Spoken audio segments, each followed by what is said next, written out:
A new study is showing that menopause could impact your health in more ways than you think. We're learning how estrogen levels could impact your chances of having a stroke. Our medical expert, Dr. Kohli, joins us this morning to explain. Thanks for coming in. Good morning, Corey. So what did this study show? Yeah, so interesting. Scientists have been struggling for a long time about estrogen and its effects on blood vessels. And this was a large study of a Chinese cohort of postmenopausal women. And what it looked at is how long their reproductive life was, so to speak, onset of their menstrual cycle to menopause, how many pregnancies they had, whether or not they used birth control pills, and then they correlated that with their risk of having a stroke.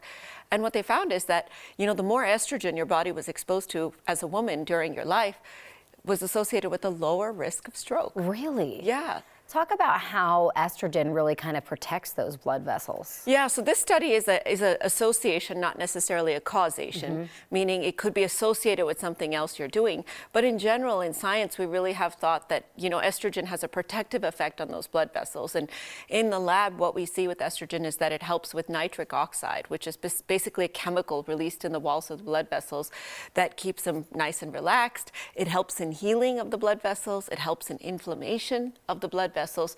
So we really do think that these estrogen life years, how many years of your life were you exposed to estrogen, really can impact your outcomes later in life in terms of your risk of having a stroke. So is there a conversation about estrogen, replacement therapy for some people and who would qualify? Yeah, such an important conversation. And this is what we're struggling with in the scientific community. Because if you have premature menopause, meaning that you stop, having your own estrogen before the age of 55 or kind of when you should have menopause, the data is pretty compelling that we should replace it. But what happens to those women who go into menopause in their 50s or 60s? Should we be replacing their estrogen as a way to protect them? That's where we're a little bit sort of scratching our heads, because in the past we said, okay, well, more estrogen is good, let's replace it. But some of the studies have actually shown that by replacing it after when your body is sort of supposed to see it, meaning after menopause, you may be actually paradoxically increasing their risk of heart attacks and strokes.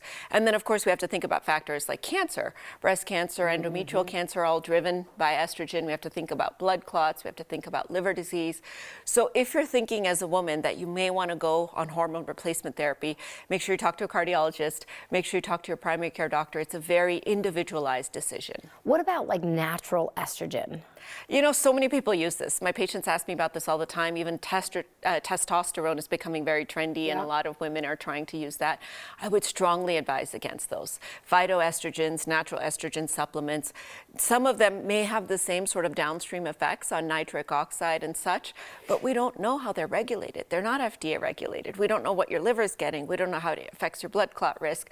So you may actually be doing more harm than good by taking some of those supplements. I would say staying active, which helps your estrogen, not having too much fat, which can also kind of change your estrogen balance, and just sort of healthy eating. Those are the best ways. It's also individualized, depending on the person and the risk factors and the family and the periods and the menopause. So it's really just wise to talk to your doctor. It is. Yes, for sure. The underlying thing. Dr. Kohli, thank you for coming in.